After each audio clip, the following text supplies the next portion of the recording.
nasaan na? Nasaan ang dating tayo? Saan nagpunta, saan nagtago? Bakit ba naglaho? Hindi titigil, hindi susuko.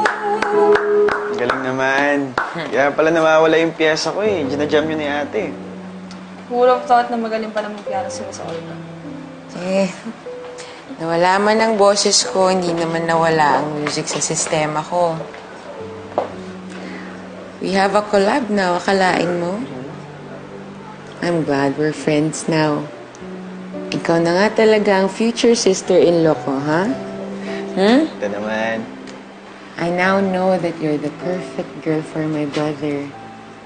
Kung ano man ang mangyari sa akin, ha? Ikaw nang bahala kay Kevin. Huwag ka naman magsalita ng ganyan natin, Olga. Marami pa tayong pagsasamahan, tsaka marami pa tayong songs na gagawin together. Bago mapunta yan sa plano ng bagong album, kailangan nang magpahinga ng diva. May doctor's appointment ka pa mamaya, Olga. I know. I'll see you two later, huh? Alright, sige. Te, pahinga ka ha. Bye. Let's go.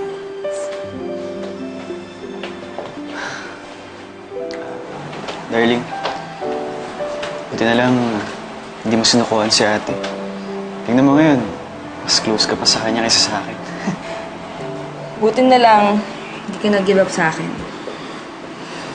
Kahit na ang daming problema ng pamilya ko.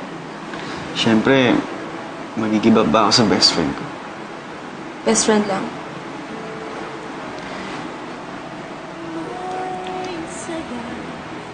My best friend. And my love of my life. Hindi ka na sa'kin. Ang pag-ibig mo na nagbigay sa'kin ng ngiti ay ang pag-ibig